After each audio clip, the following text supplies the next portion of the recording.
back to the Spookins channel, a place to speak about all things horror. I'm Sarah. I'm Sam. And today we're going to talk about Until Dawn, which we saw last week, and we're a little bit late to the party too, but we really enjoyed it and we wanted to share our thoughts with you anyway, because it was surprisingly good. It was surprisingly good, yeah. What was your expectations going into it? Very, very low, I think, which maybe helps the movie. But it was just like video game movies obviously have a reputation, not particularly good or successful in portraying what they're trying to portray. And also like having seen trailers for this and being quite familiar with the game, it didn't seem like the same thing. And I was a bit worried about that. Yeah, I agree. I'm not overly familiar with the game. I've only played it through once with you last year or the start of this year, whenever it was. So I'm not a huge like Until Dawn gamer. I'm not even really a huge gamer. I like my little mobile app games and I like Borderlands, Spray and Pray games are my thing. But I did really enjoy Until Dawn. And I was worried about how they would make it into a film because it's quite cinematic anyway. Yeah. I was worried that the film would be not like the game, but I was also worried that the film would be like the game and it would just be like a filmed playthrough of the game. Do you know what I mean? Yeah, and in which case you would just switch over to Twitch. Yeah, I just play the game because it's like a movie anyway, isn't it? But anyway, we did go and see it, and despite all of our worries about it, and we did actually think it was surprisingly pretty decent. We were saying about we were worried about the plot. The plot itself is relatively simple, to be honest, but it's quite effective. Yeah, I think it's a very interesting concept that they've gone with, and they like built it around a really cool idea. Yeah, I thought the same thing. I thought we're not dealing with anything massively complex here. I thought it was quite similar to Happy Death Day, and that you have to survive the day. They're both films that are about grief and surviving the time loop or the emotional loop of grief and having to defeat some kind of monster or defeat something or work something out to get out of that loop of grief. Yeah. And that's what both those films are about. So it's nothing groundbreaking or super complex, but it is fun. It is very fun. It's very, very fun. There's some really cool unexpected moments, some genuinely good scares as well. I haven't had a horror film really that's like actually had me on edge for quite a while. Yeah. And this is like genuinely some real tense bits and yeah, there are. It's really tense. I thought that as well. I wasn't expecting to go into this film. And by the way, we are going to spoil the film. I wasn't expecting to go into the film and be actually scared. No. But there's one moment that stands out to me in particular. Two kind of scares in this film. There was some moments where I was really on edge, like the moment where one of the characters, famously, if you've seen our other videos, we don't remember character names. One of the characters is hiding from the Wendigo, and it's kind of trying to showcase the don't move, don't breathe mechanic in the game. And that, I don't know if it's because I was primed to feel tension from that, because when those bits come up in the game, it's so scary to me because my hands are so shaky, so I can't do it. I had to hand the controller over to Sam every time because my hands are too shaky, and so I would always lose those bits and I'd be so on edge because I couldn't do it. And then, but I don't know, I think it was just good filmmaking, because in the same way in the film, when they were hiding behind something, it was really scary. Touching on that is one thing that this film does really well, is incorporating these elements from the games that make the game scary and kind of still having it feel somewhat like a game, even though it's not. Like you get the don't move sequences, which really still feel like the don't move sequences. You get like bits in the movie where you can imagine it would be like a quick time event, and they're running like some of the camera angles and stuff that they make up like match and mirror the game and things. Mm-hmm. And it's really cleverly made. I think Yeah. it's a real like lesson to filmmakers on how to make a video game movie work. Like they really do a good job of finding a middle ground between not following the game completely but not going so off piece that you lose the game entirely. Yeah, for sure. I think what I was saying earlier, there's two types of scares in this movie. That's one of them, but the other one is also good for highlighting how they've managed to get the game into the film. There's a moment in the film where they have recorded various different deaths, and we watch the montage of their various go-throughs or like playthroughs of the night, and they feel a lot like the totems from the game, but also there's some really effective jump scares in that montage. There was one, I don't get got by jump scares. I don't know, they just don't get me often, but there's one in there, and again I think it's the Wendigo. Maybe I'm scared. Maybe you're scared of Wendigos. Maybe I'm scared of Wendigos. Yeah. There's one bit where there's just a jump scare of a Wendigo, and it's so quick, and then they move on. They don't linger on it. It goes to the next clip. And oh my goodness, like if I liked popcorn and I had a bucket of popcorn, it would have been in the air. Like I was so scared in that moment. So it's just really well put together because it's got the tent scares, it's got the jump scares. That is it. It's got the stuff from the game. Yeah, it really gives you like the broad variety of scares which you can find in horror. Yeah. It's like you never really know what's next. And then it's really cool as well is like every death or whatever, like every new day or every new night, I guess is the case, almost feels like a different filmmaker in some ways, like a different like subgenre of horror. Yeah. Like they go through these different places. Like there's one which just kind of set mainly in like a little hut with a little witchy lady. Yes. Which feels very different to some of the other ones that are set in other places and are like outside and a bit more. Yeah, there's the possession night, which is the witch one. There's the one, there's a couple where it's just a killer. Just a dude, yeah. Yeah, there's one where it's the water that carries through to the end. There's the Wendigo, obviously. But I think that, again, kind of calls back to the game, because in the game there are so many storylines. Yeah. So when we played it through, I think we barely touched on like the asylum or anything like that. There was certain elements, because I've watched other videos about Until Dawn, like the video game, not the film, and I've read things about the game, and I was just like, I didn't get any of that. It's like when we played The Quarry, I was reading something about like a white wolf, and I was like, what do you mean? What do you mean the white wolf? So I think the film, that does that well, in that there's so many different pathways you can take in Until Dawn, and there's so many different storylines to interact with. Is that when they had was it in the film or was I watching something to do with the game? There's like a wanted poster at the beginning. Yeah.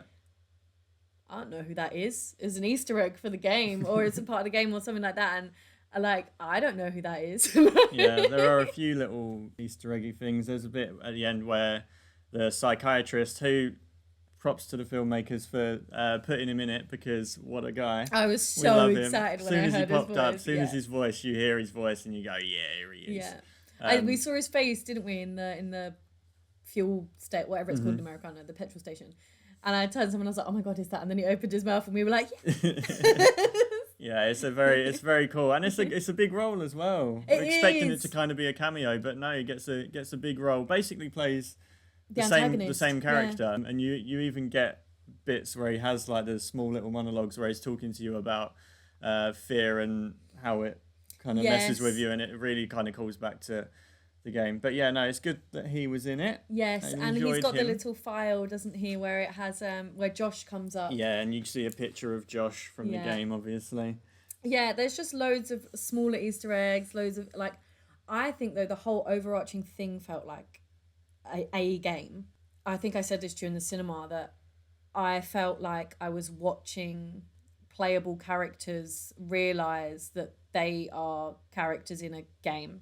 Mm-hmm. And that made me feel really bad because I'm really bad at games. So my characters die a lot. And I was like, oh no. Like when I was younger, Toy Story got to me. And so things like that, where I think of like sentient things like that, it made me feel really bad. I was like, oh no. Yeah, I know you said to me that after watching that, or like in the cinema during the movie, you were like, after this, I'm going to feel really bad every time I kill off a character in a game now. It made me feel really bad for actually in the game killing off Emily. Emily, Yeah, I killed her straight up. I was like, I'm not risking shot her it. in the head at the first possible moment. Cold-blooded, mate. I thought, I don't like this character and I'm not risking it. And now I feel bad. I also thought I was thinking big brain. I thought in Wendigo lore that the bite was infectious, so I just killed her. And then it wasn't. Anyway, back to the movie. There was like one element that I didn't love about the movie, and that was, I thought, having said that it explores all these pathways and all the different storylines, I love that it didn't hold your hand. It didn't say this is every single detail of everything that's happening. Yes, it gave us quite a lot of detail, but it also left some things unexplained. But at the same time, I don't know how someone who hasn't played the game would perceive this film. I thought there was a lot where it was like, okay, my head is filling in information because I know more about the story. And I don't know how it would have come across if you don't know it. It was the first thing we were talking about really after the movie. We were going down the escalator from the cinema, and you were saying like it would be really interesting to get the viewpoint on this movie of someone who is not familiar with the game at all, and whether it made any sense, because we absolutely can imagine it not making sense to someone who doesn't have something to base it off of or like to fill in gaps with. Yeah, it moves very quickly but very slowly at the same time. So the first 2 nights are very drawn out, and then it just moves at 100 miles an hour just after like that. 13 nights later or whatever. Yeah, and it's kind of like, I don't know. But then at the same time, because we know the game, I wonder if we're filling in gaps that don't need to be filled in. Maybe the plot does make sense. Yeah, maybe. If you haven't played the game, and it's only because we have that additional information that we're filling it in. Maybe you don't need to. Yeah. I don't know. If you haven't played the game but you've seen the film, let us know whether you found it confusing or not. Because I think it moves so fast, and there are so many plot lines, and it does such a good job of encapsulating the game, despite the story being completely different. That I don't know how it came across to people that haven't played the game. Yeah. Something else I didn't love is I didn't really understand why they forgot so many of the nights. Yeah, that was completely unexplained. We kind of had to come up with our own headcanon that they had died from like a head wound. Yeah. At some point, and it was just erased. Yeah, erased the memory. Like all of them at some point had just had a head wound, and but it's absolute like headcanon, just making it up on the spot to try and help the film make a little bit more sense. But yeah, because I was thinking like in Happy Death Day, all of the injuries carry through to the next, like when she has the scans and he's like, oh, you should be dead because of all these injuries. So they carry through. We see it in this movie that the injuries and things, they do wake up with like marks and scars and... Yeah. So I don't know. I don't know what happened there. It's like I say, I like that it didn't hold your hand throughout the plot, but I feel like that is quite a large gap. It was a gap that felt like the writers were like, okay, we just need to get to the final night. Yeah. And we've already said through showing the signatures in the book that everyone gets 13. Yeah. And we don't have time to explore 13 nights. So the concept, whilst it is very interesting and I do really enjoy the concept, I think it led them to having to do that. Yeah. I wonder how many more individual nights they filmed. Yeah, that would be interesting. Of it, and then kind of worked it out afterwards, like which ones to eliminate and where to kind of put it, or whether this was always the plan that they would do 1 to 13 done. Yeah, I wonder, because they obviously did film more nights because they have them for the montage footages, and I imagine they would have filmed quite a lot for that to put it in there. So yeah, I don't know. It's only small things like that. I say small thing. That's quite a large plot thing, but it didn't impede my enjoyment of it massively. No. I think it's fun enough and it's scary enough and it's well enough made that you could kind of just be like, okay, all right, we're Yeah. on night 30. Whatever you Absolutely. say, man, whatever you say. Some good deaths. Yeah, some really Some good deaths as in well, there. especially because obviously they're trying to stay within the confines of a 15 rating. I don't know what it is in the US, but here it's a 15. So you get a lot of off-camera nastiness, which somehow still translates, and you kind of get it, and you're like, you know Yeah. what? Even though it's off-camera, good kill. Yeah, I think that is another good thing about film is that sometimes you get off-screen deaths and it's like, oh, like I'm sad that I missed that, Really but anticlimactic. it's made so well that you know exactly what's happened. And it does have some good on-screen deaths. It does, So yeah. like, I think my favorite scene in the whole film is the one where they will just explode. It's great. Yeah, it just completely out the blue, just like you're Yeah. just sitting watching a movie and then you're like, They oh, just jeez. all explode. Like the first guy explodes, and then you know that the rest of them are gonna explode, but it's still great cinema. It's wild. It's just a wild. That night is a wild night. Yeah, I like that one. That was one of my favorite nights. And what I think kind of sells all the deaths, and especially that scene, is the acting. It's pretty standard horror acting. It's nothing incredible, but that's not to say that it isn't good. No, I think it's very good. All the characters feel like individual and like quite different people. Yeah. Even though earlier you kind of said it felt like game characters learning that they were inside a game, I think a lot of the dialogue as well was really good. They felt like actual real people as well. Like it wasn't. I don't remember sitting and watching it and thinking anything felt really forced or that they was like too much given to the audience or like they were good. I really enjoyed them in the exploding scene. I thought that was the best acted scene in the whole film. I'm not gonna lie. Some really good like fear acting as well. The boyfriend character who is not in the core friendship group, he's fantastic. His scare acting is great because it's his phone that we have during the death montage and we see his reaction to a lot of things. Another character who's great is the medium. She acts really well. She's not in it as much as the others, but she is great. Yeah, not in it much at all, really. No, but there's a lot of good. It's almost like a pastiche of horror, like the way that the way it's acted, and I don't know. I think they're all just really great, and they've done a really good job. It toes the line between like not comedy because it's not funny, but like it's a bit humorous, and serious horror acting. So yeah, I thought they were all decent. To be honest, I would agree. Yeah, there wasn't a standout who like pulled me out of the movie at any point, or anyone that I thought. There's also no one in there that I would be like, oh wow, they're gonna be in this movie. I've got to go and see it. But I'd be happy if anyone popped up in anything. I'd be like, oh. Yeah, like none of them are gonna. I'm not gonna say any of them got snubbed at the Oscars, but they were good. They were decent. They sold it to me, and I thought, it was great. They did what they needed to do for this film. Exactly. Exactly. What more can you ask, really? Exactly. I don't know if it's because I was expecting it to be really bad, but overall, it was better than expected. I was so pleasantly surprised, especially as well going in. I thought it was an 18. And then I saw 15 pop up and I saw all these teenagers around us and I was like, oh no.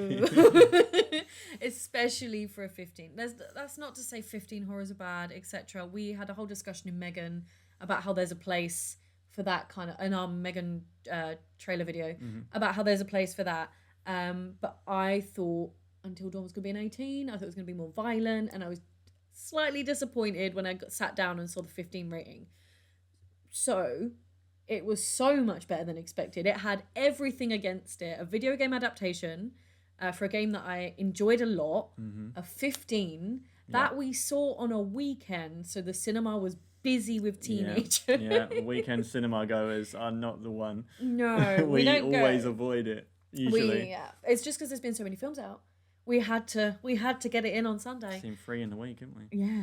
So I digress, as always. Overall, it was much better than expected. A really good video game adaptation. I would go as far as saying the best video game movie that I can think of. I Whoa. haven't seen Super Mario Brothers. And but that- as far as I can remember, this is the best one, I think. Yeah, you say I would go as far. You did say it in I our did. short. Yeah, I've said it. There you go. Boom. Exactly. Bam. I would argue that Lego Batman exists. And that movie's great. But yes, I agree that this is a really good video game horror adaptation. What would you give it out of 10? I gave this film an 8. I also gave it an 8. Yeah, it wasn't like incredible. No, but I would But it was- absolutely recommend it. If you want to go and see a horror movie and you like horror movies, I would hazard a guess and say that you will like this movie. Yeah, if you want to have a bit of fun, you want to have a few jump scares, I think this is a really good film to go and see with some friends. Yeah. Or I think as well, this will translate well into, I don't know what to call them, but like sleepover movies, you know what I mean? Like have your friends over, put a spooky movie on, Yeah, this is a good. hype yourselves up, have a streaming few movie, I jump think. scares. Yeah. Yeah, so I think overall we would recommend Until Dawn. Mm-hmm. Shockingly, no one is more surprised than the two of us to be recommending this movie. Thank you for watching our video where we ramble about Until Dawn. I hope that you enjoyed it. We haven't done a review in a while. We actually haven't done a video in a while. Apologies about that. They're coming. Yeah, they are. They're coming back. But yeah, we've just been super busy and haven't been able to actually film anything. So it's nice to actually get something done and to put something out there. We hope you enjoyed it. We will be putting up some more reviews, I think, soon because there are so many films coming out soon. For sure, I want to get a Final Destination review. I'm so excited for Final Destination. That'll be the next review, most likely. Yes, we're going to see that on Monday. So that's exciting. Look out for that. Yes, there are various tasks for you to complete. They are liking the video, commenting on the video, subscribing to our channel, and additionally, press the bell button. Press the bell button, notifies you when we drop our next video, which hopefully, once we've seen Final Destination, will be pretty soon. Yeah, hopefully.